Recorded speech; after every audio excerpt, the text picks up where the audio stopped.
কোন দাহ্য পদার্থ থেকে যে আগুনের সূত্রপাত হয়েছে এবং কি থেকে আগুন এত ভয়াবহ জায়গায় গেল, দাহ্য পদার্থগুলো কি অবস্থায় রাখা হয়েছিল সেখানে, এই বিষয়গুলোর কিন্তু মীমাংসা হয় না। বাংলাদেশে ভয়াবহ সব অগ্নিকাণ্ডের ঘটনা ঘটে, সেই সব অগ্নিকাণ্ডের পর তদন্ত কমিটি গঠিত হয়, কিন্তু কি কারণে আগুন এত ভয়াবহতায় পৌঁছতে পারে যে কয়েকদিন ধরে নিয়ন্ত্রণে আনা যায় না, এত প্রাণ ঝরে যায়, এবং কিভাবে আমরা আসলে জিনিসগুলো রাখি, সেটা কি কারখানার গুদাম থেকে শুরু করে বিমানবন্দরের কার্গো হ্যান্ডলিং সেন্টারে এটা সঠিক উপায়ে রাখা হয় বলে কিন্তু মনে হয় না, এবং এই সন্দেহটা, এই অভিযোগটাও বারবার ওঠে, কিন্তু এই বিষয়েও কোনো মীমাংসা হয় না।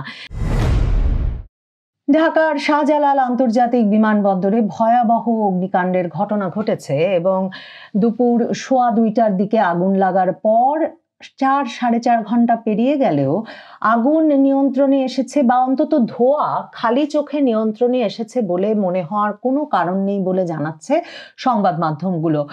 তবে বাংলাদেশ বেসামরিক বিমান চলাচল কর্তৃপক্ষের সহকারী পরিচালক জনসংযোগ দপ্তরের মোহাম্মদ কাউসার মাহমুদ, তিনি 5টার দিকে, শনিবার 5টার দিকে এক বিজ্ঞপ্তিতে সংবাদ মাধ্যমগুলোকে সম্ভবত আশ্বস্ত করবার জন্যই জানিয়েছিলেন যে সবার সম্মিলিত প্রচেষ্টায় হযরত শাহজালাল আন্তর্জাতিক বিমানবন্দরের আগুন অনেকটা নিয়ন্ত্রণে এসেছে বলে দাবি করেছেন তিনি। এবং এই খবরটি আমি আমার দেশ পত্রিকা সহ কয়েকটি সংবাদ মাধ্যমে দেখছি বটে, কিন্তু এই জনসংযোগ কর্মকর্তা যদিও বা জানিয়েছেন যে সবার সম্মিলিত প্রচেষ্টায় আগুন কিছুটা নিয়ন্ত্রণে এসেছে, পরবর্তীতে বিস্তারিত জানানো হবে, কিন্তু পত্রিকাগুলো এর পাশাপাশি লিখছে যে তিনি যখন বিজ্ঞপ্তি পাঠিয়েছেন বিকাল 5টার দিকে, সে সময়ও কার্গো ভিলেজের উত্তর পাশের 2য় তলায় দাউ দাউ করে আগুন জ্বলতে দেখা গেছে। এ অংশে ফায়ার সার্ভিসের 6টি গাড়িকে আগুন নিয়ন্ত্রণ করতে দেখা গেছে। এছাড়া সংবাদ মাধ্যমগুলো খবর দিচ্ছে যে রাজধানীর হযরত শাহজালাল আন্তর্জাতিক বিমানবন্দরের কার্গো এলাকায় লাগা আগুন নিয়ন্ত্রণে বিকাল 5টার দিকে ফায়ার সার্ভিসের 36টি ইউনিট কাজ করছিল, এবং সে সময় পথে আরো 5টি ইউনিট ছিল, এবং 6টার মধ্যে 37টা ফায়ার সার্ভিসের ইউনিটই কাজ শুরু করে। আগুন নিয়ন্ত্রণে বাংলাদেশ সেনাবাহিনী, বাংলাদেশ বিমান বাহিনী, নৌবাহিনী যোগ দেয়। এছাড়াও এই ঘটনায় উদ্ধার সহায়তায় যোগ দিয়েছে 2 প্লাটুন বিজিবিও। তার মানে একটা সর্বাত্মক প্রচেষ্টা চলছে আগুন নিয়ন্ত্রণে আনার, কিন্তু আগুন বা ধোঁয়া নিয়ন্ত্রণে আসবার কোনো লক্ষণ এখন পর্যন্ত দেখা যাচ্ছে না। দেশের প্রধান এই বিমানবন্দরে খুব স্বাভাবিকভাবে এ ধরনের ঘটনার পর সব ধরনের উড়োজাহাজ ওঠানামা সাময়িকভাবে বন্ধ রাখতে হয়েছে কর্তৃপক্ষকে।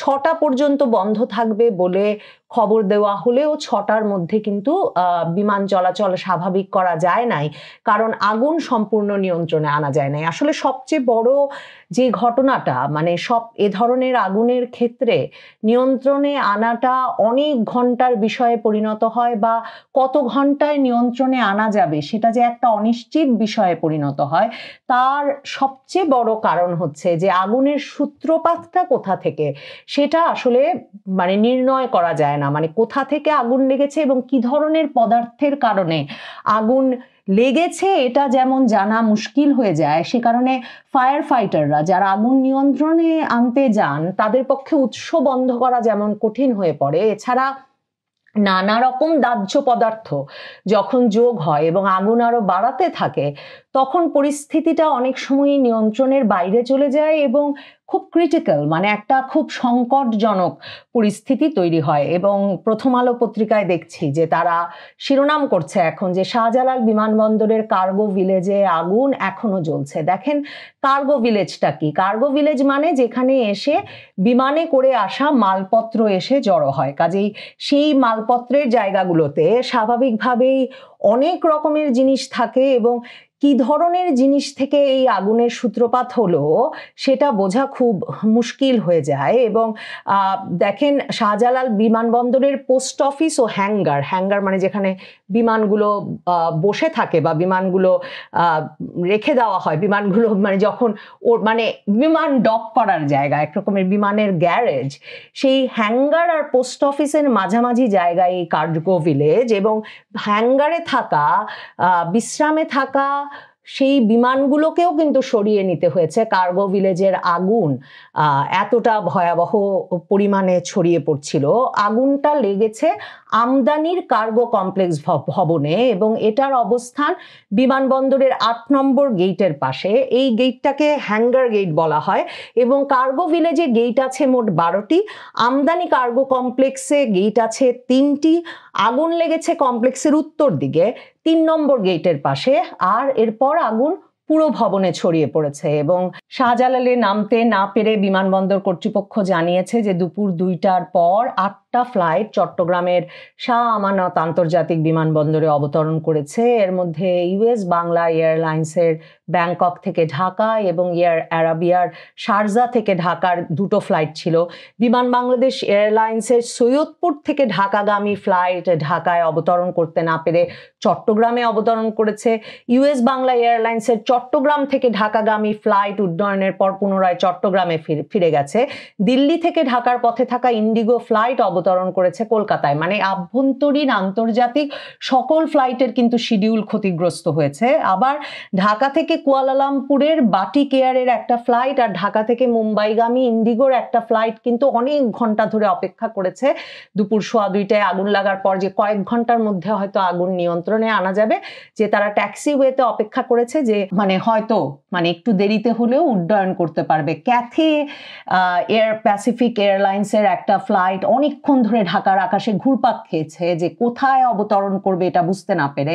হংকং থেকে এসেছিল এবং আশা করছিল যে আগুন নিয়ন্ত্রণে আসবে, কিন্তু আগুন কিন্তু 4-4.5 ঘন্টায় নিয়ন্ত্রণে আনা যায় নাই। যেটা বলছিলাম যে ভয়াবহ আগুনের এই ঘটনায় সম্ভাব্য ক্ষতি এড়াতে হ্যাঙ্গারে থাকা বিমানগুলো সেই বিমানগুলো কিন্তু সরিয়ে নেওয়া হয়েছে এবং টেনে টেনে বিমানগুলোকে আগুনের কাছ থেকে দূরে সরিয়ে নিচ্ছে কর্তৃপক্ষ। এসব ছবি বেরিয়ে এসেছে এবং দেখেন মূলত যেটা জানা যায় যে কার্গো ভিলেজের উত্তর পাশের 2য় তলায়ও দাও দাও করে আগুন জ্বলতে দেখা গেছে। কিভাবে আগুনটা লাগলো কিংবা কোনো ক্ষয়ক্ষতির তথ্য কর্তৃপক্ষ এখনো জানাতে পারেনি।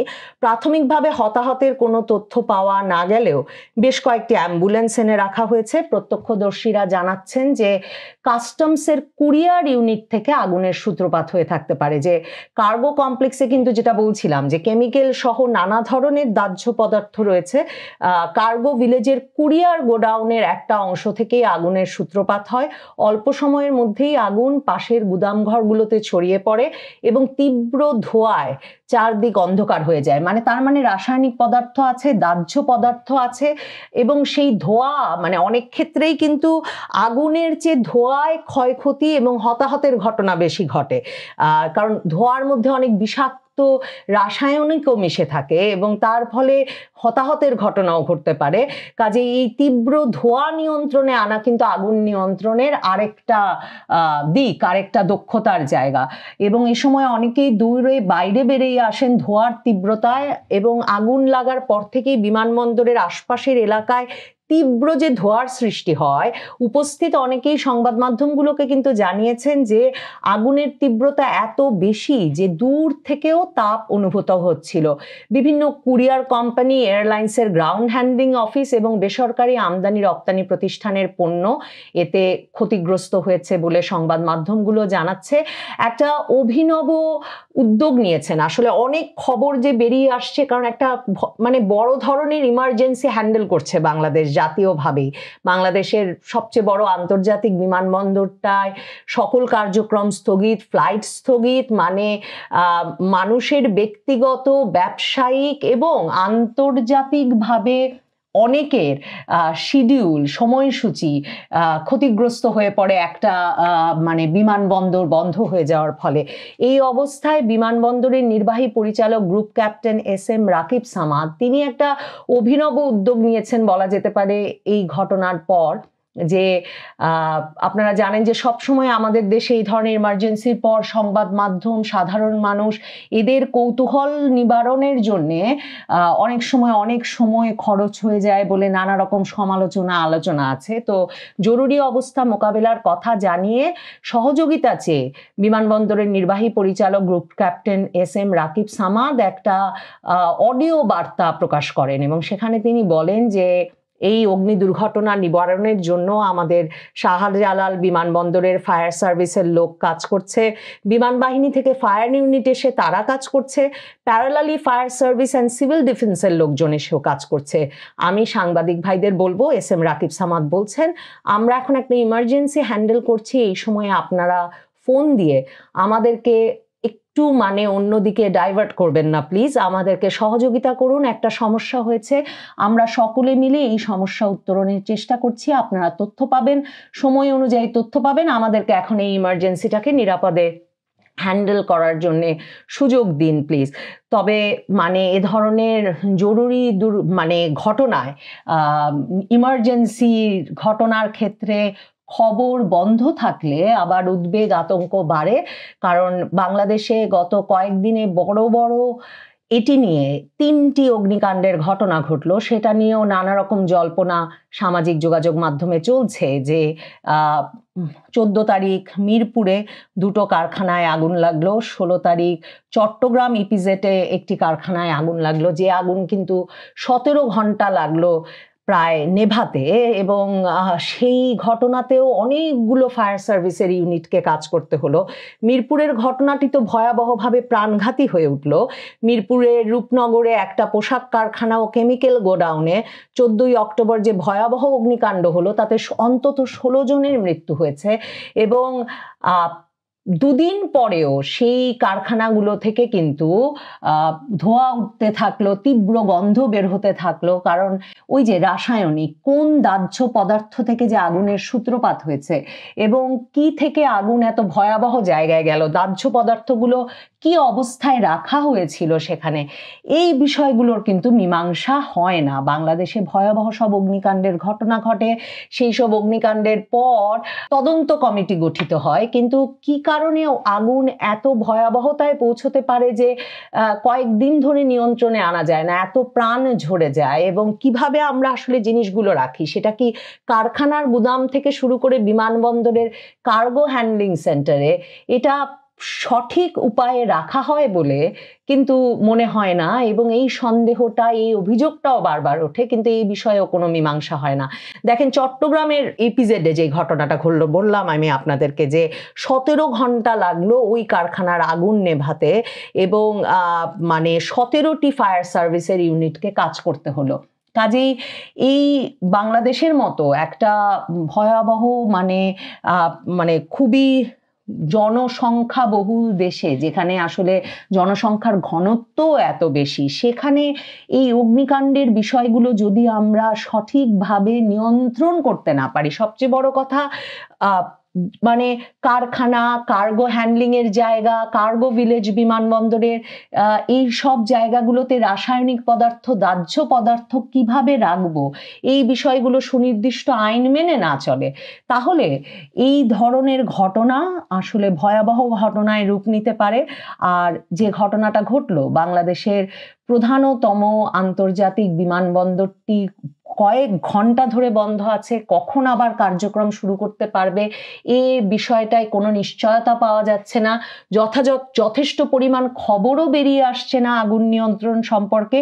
এই অবস্থায় যে অনিশ্চয়তা, সেই অনিশ্চয়তা অনেক ক্ষেত্রেই আতঙ্কে রূপ নেয়। কাজেই নিশ্চিতভাবেই আশা করা যায় বিমানবন্দর কর্তৃপক্ষ এই আগুন নিয়ন্ত্রণে আনবার পর অন্তত কার্গো ভিলেজ এলাকায় অর্থনৈতিক ক্ষতি এড়াতে আগামীতে বন্দরের কার্যক্রম ব্যাহত হওয়া ঠেকাতে, এসব কারণে এবং আন্তর্জাতিক ভাবমূর্তি রক্ষায় এই বিষয়গুলো দেখে কিভাবে এই আগুন ঘটতে পারলো উৎস সন্ধান করবেন, এবং এই ঘটনা পুনরাবৃত্তি যাতে না ঘটে এবং দ্রুত আগুন নিয়ন্ত্রণের ব্যবস্থা যথাযথ